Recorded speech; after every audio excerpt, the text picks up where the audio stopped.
Bessiata Dishmaya, dans la suite des shiurim qu'on fait sur le 6e chapitre de Maseret Brachot, on va commencer le sujet de Korah. Korah n'est pas un supermarché, comme on pourrait le penser.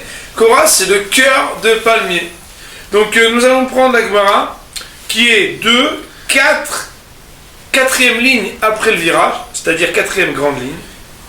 Et nous allons commencer avec la chaîne, déjà le pshat de la Gemara.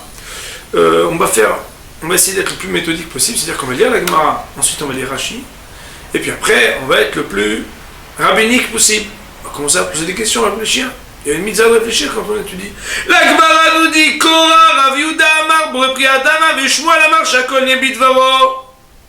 Concernant Korah, qui sera défini dans Rashi dans quelques instants comme étant le cœur de palmier, eh bien, divergence d'opinion, divergence de centrage aussi. On ressent juste Hazak. C'est bon. Albert, juste tu tiens un petit peu. Non, le socle lui-même. Hazak. Non, un peu plus tourné. Voilà. Bon, c'est en live, hein, c'est du live, c'est on air, comme on dit. Bon. Donc il y a marqué que Korah Rav Yehuda Amar, Rav Yehuda lui dit Borepri Adama. Sur le cœur de palmier, on fait la bénédiction de Borepri Adama. Pourquoi? Parce que ça pousse sur la terre. Mais Shmuel Amar, Shmuel il dit Shakol Yabit Varo. On fait la bénédiction de Shakol Yabit Varo. Pour ceux qui ne savent pas, c'est la même bénédiction que sur le pas le Korah, mais le Koka. Et donc, le Maaseh, on ne comprend pas bien pourquoi on irait Shakol et Midvaro sur le cœur de palmier. Quoi qu'il en soit, ce qui est très intéressant ici, avant même de réfléchir, juste quand on lit, eh bien, c'est de se dire qu'il y a une divergence d'opinion concernant quelque chose qui aurait fait peut-être l'unanimité si on me posait à nous la question, se dire, à partir du moment où ça pousse sur la terre, on pourrait dire directement que d'après tout le monde, c'est Borepri Adama. Si ce n'est qu'il y a quand même des réserves à mettre, puisque, a priori, si c'est sur un arbre, on aurait même pensé que c'est peut-être Borepri Aetz. Mais non, on va pas faire le rabbin tout de suite, d'abord on va être simple. Korah, il y a deux opinions, soit c'est Borepri Adama, soit c'est Shakol Yabit Varo. Le fait qu'il puisse y avoir deux opinions, c'est quelque chose ici qui est ambigu, n'est-ce pas? La Gemara elle-même va justement essayer d'argumenter l'opinion de chacun des deux intervenants qu'on a cités. Je relis et je continue. Korah, les cœurs de palmier, Rav Yehuda Amar, Rav Yehuda dit, Borepri Adama, dit la bénédiction de Borepri Adama. Shmuel Amar, Shmuel dit, Shakol Yabit Varo. Qu'on dit la bénédiction de Shakol Yabit Varo. Rav Yehuda Amar, Borepri Adama, Peiraou. Rav Yehuda dit que c'est Borepri Adama. Pourquoi? Parce que c'est Peira. Parce que c'est un fruit. Et donc, puisque c'est un fruit, il faut dire Borepri Adama. Ou Shmuel Amar, Shakol Yabit Varo. Mais Shmuel dit qu'on dit Shakol Yabit Varo. Pourquoi? Oh, il va s'offrir la akshot. Parce qu'à la fin, il va durcir. Explication de cette expression de la Gemara. Sauf que l'akshot, c'est que si on ne le cueille pas maintenant, il va devenir une branche. Et donc, il ne gardera pas le statut de fruit.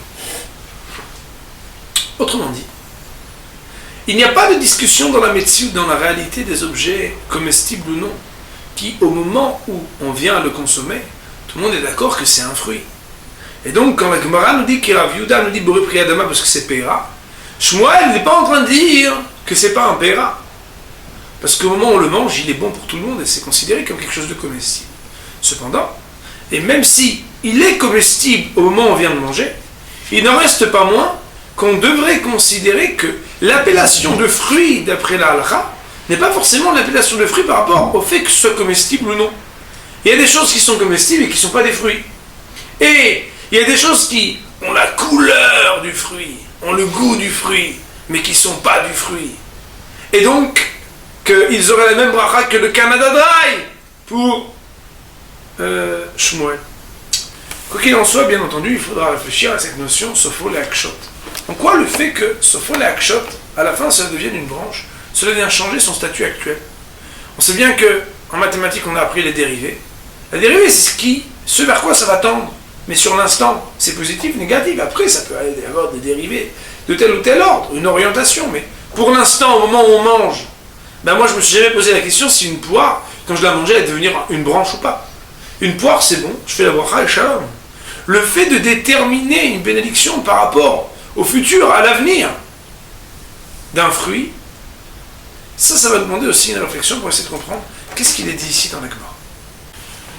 Sur ces très courtes et simples remarques, nous lisons la suite de la Gemara. La Gemara Yamar les Shmuel et Rav Yehuda. Shmuel, qui je vous rappelle, avait dit Shakol Yabit Varo, s'adresse à Rav Yehuda et lui dit Shinna. Shinna, l'explication en bas serait Mais Houdat Betalmud, toi qui es fort dans ton étude, Kavatra Mistabra, ça serait logique de dire comme toi. Autrement dit, Shmuel ferait un petit repli, un petit recul, en disant que finalement, tu sais quoi? Je pense que tu as raison. Pourquoi? C'est pas juste parce qu'il n'a pas réfléchi, il se dit Kol Kavod, je vois que t'es bien rasé, je pense que tu as raison. Non! Il va argumenter, il va expliquer pourquoi, Rabotai. Des hats non sofo akshot. Parce que voilà que le radis aussi. Sofo akshot, si tu le laisses, après il devient dur. On va chiner le beau Adama et pourtant on fait la médiction de beau Adama.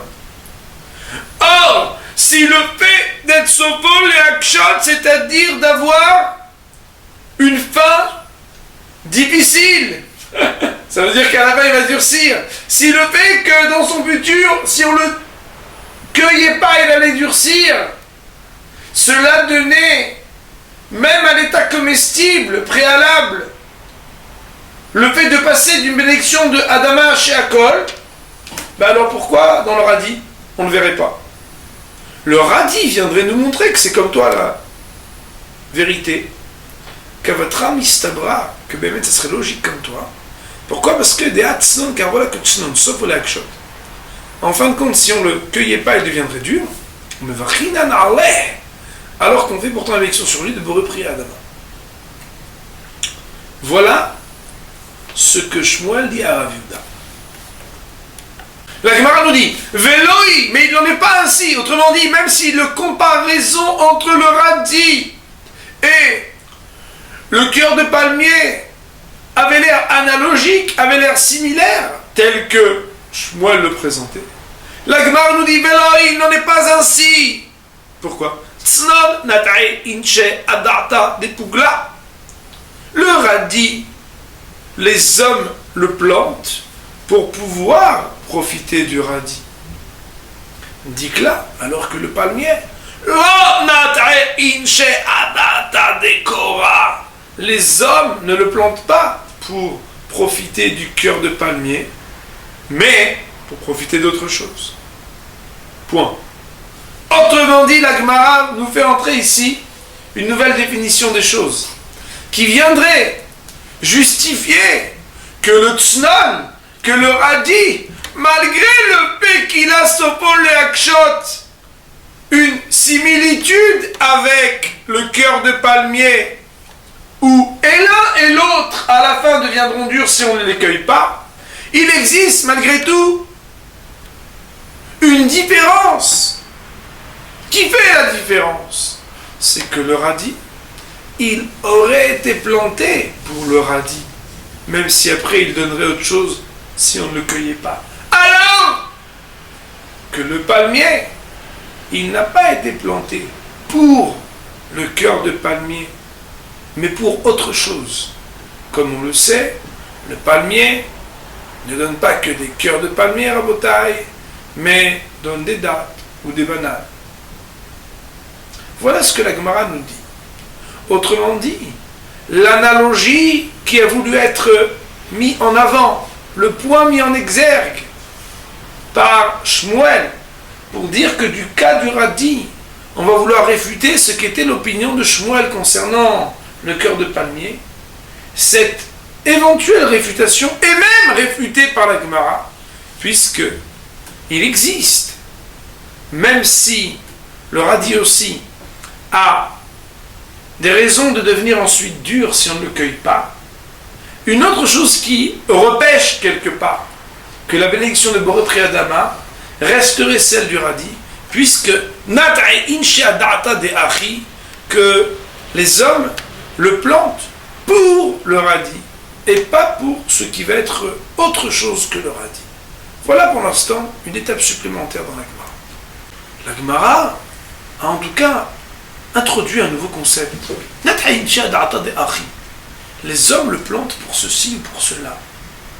Moraï Verabotai, la même remarque qu'on a fait plus haut, est aussi à faire ici. En quoi le fait qu'on le plante pour quelque chose ou pour quelque chose d'autre vient-il avoir à faire avec la bénédiction qu'on doit prononcer? A priori, on ne comprend pas. La Gemara, quoi qu'il en soit, nous dit, et chaque fois que les hommes ne plantent pas pour le fruit que l'on trouve comestible au moment où on veut le consommer, l'homme on ne fait pas la bénédiction. Autrement dit, ici, on ne fait pas la bénédiction de Ha'etz Odama, mais de Shakol, puisque on sait bien que pas ne pas faire de bénédiction du tout. Voilà pourtant que le caprier, qui a 4 fruits ou parties comestibles, des que les hommes plantent pour la capre elle-même, Vétanan, et il est pourtant une Mishnah qui nous dit Al-Minen Itzpa sur les différents fruits du capre, du caprier, Al-Alin Valatmarot, sur les feuilles et sur ce qui ressemble à des dattes, des petites boules. Omer Boré Priyadama, Ve'ala Evionot Ve'ala Kafrissin. Alors que sur les Evionot, c'est d'autres parties, on verra tout à l'heure dans Rashi. Ve'ala Kafrissin et sur les capres elles-mêmes, Omer Boré Priyadama. Autrement dit, il y a 4 espèces qui poussent. Pourtant, on ne le plante que pour une seule des 4 espèces, les Kafrissin. Et on dit pour 2 d'entre elles, Boré Priyadama, pour 2 d'entre elles, Boré Priyadama. On voit bien que même si on ne le plante pas pour les autres parties, les autres 3 objets comestibles de cet arbre, pourtant, on ne dit pas Shakol sur aucune d'entre elles. Ammar Rav Nachman Bar Yitzhak, Rav Nachman Bar Yitzhak de nous dire, Tzlaf, nad'in shadata de shuta, dikla, lo nad'in shadata de kora. La différence, c'est que le tzlaf, le caprier, nad'in shadata de shuta, les hommes le plantent pour recevoir shuta. Shuta, c'est quoi? C'est pour manger les feuilles, manger les espèces de... Comment on appelle ça? De dattes comme ça, en fait, des espèces de petites boules. Pourquoi? Rashi va nous expliquer. Parce qu'en fait, le fait de les manger n'empêche pas le fruit de pousser. Autrement dit, en mangeant ces parties annexes, tu ne viens pas empêcher d'atteindre le but qui était celui de faire pousser des capres. Mais dis-là alors que le palmier, les hommes ne le plantent pas pour en manger le cœur de palmier. Autrement dit, si tu manges le cœur de palmier, sur cette même branche qui aurait dû donner, si elle poussait, l'aboutissement jusqu'au fruit, eh bien, en mangeant ce cœur de palmier, tu empêches cette partie de l'arbre de devenir ce que l'homme qui l'a planté ou les hommes qui le plantent avaient l'intention d'avoir. Autrement dit, la Gemara de rétorquer. Oui, le tzlaf, ces 4 espèces sont considérées comme étant Nad'in Shad'ata de Achi, l'homme le plante pour ça. Car à partir du moment où cela ne vient pas empêcher, contrarier, abîmer ce pourquoi on l'a planté, même si on ne l'a pas planté aussi pour A, B, C, D, tant que B, C, D ne viennent pas empêcher A, ça s'appelle que c'est suffisamment, on va dire, bien pour que on considère que les hommes les plantaient pour cela aussi. Et là, la Gemara vient nous donner sa conclusion, et ça va nous amener donc à faire la partie rabbinique. On va commencer à réfléchir, parce que pour l'instant, c'est la traduction et rien d'autre, presque.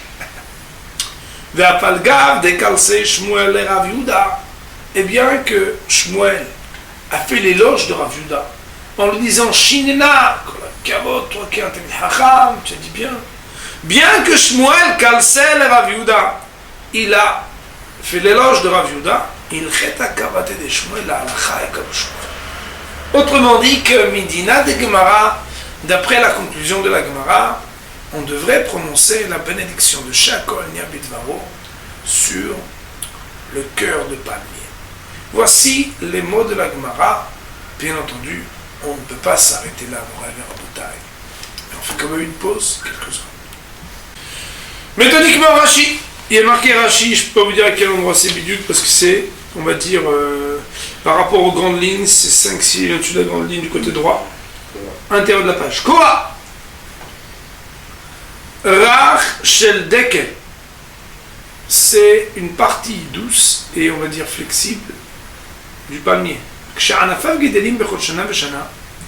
lorsque ces branches se renouvellent chaque année, comme les arbres, tous les arbres, on va voir que une des définitions de ce que c'est un arbre, c'est qu'il renouvelle ses branches.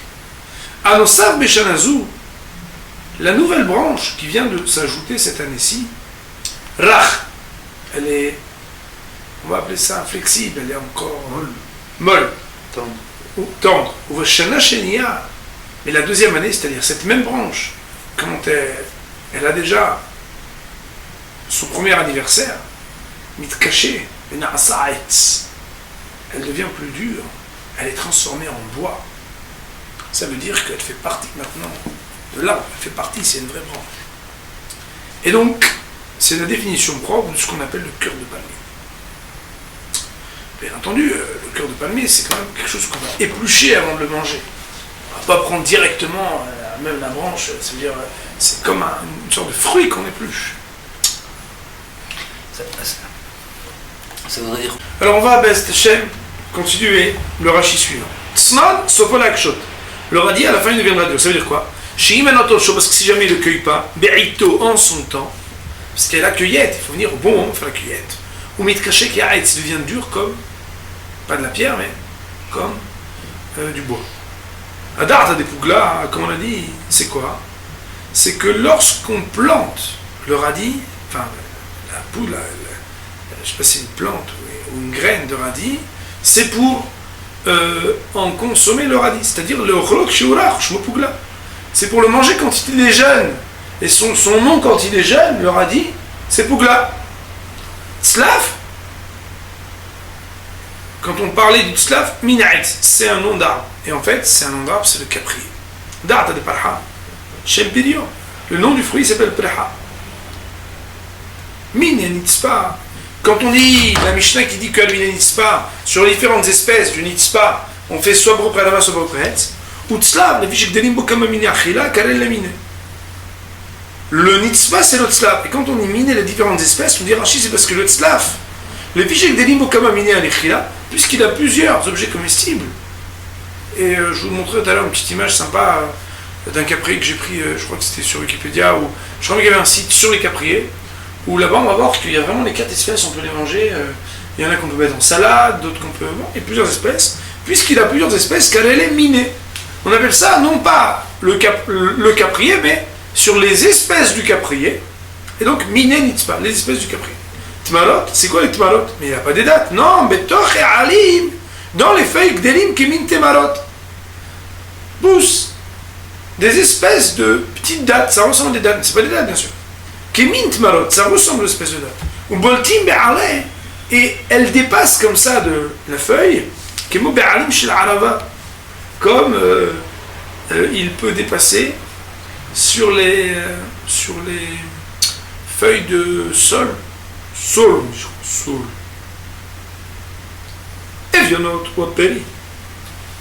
Alors pardon, tout à l'heure j'ai mal traduit d'après en tout cas le commentaire de Rashi. Evionot c'est le capre lui-même. Kafricine, alors que Kafricine ou Klipa Gdola, chez Svivot a pris. C'est l'écorce grande qui englobe et qui est autour du fruit. Comme l'écorce qui pousse autour des noix, pardon j'ai mal lu, et gozim dakim, des noix fines. Donc toi tu dis que c'est notre pécan. Possible. Quoi qu'il en soit, nous avons 4 espèces. La raison pour laquelle le tzlav, comme on fait près malgré le fait que ce faut l'akshot, qu'en fin de compte, eh bien, il deviendra, qu'il semblerait que que les gens ne le plantent pas pour ça, c'est parce que le tzlav, les gens le plantent pour shuta, c'est quoi?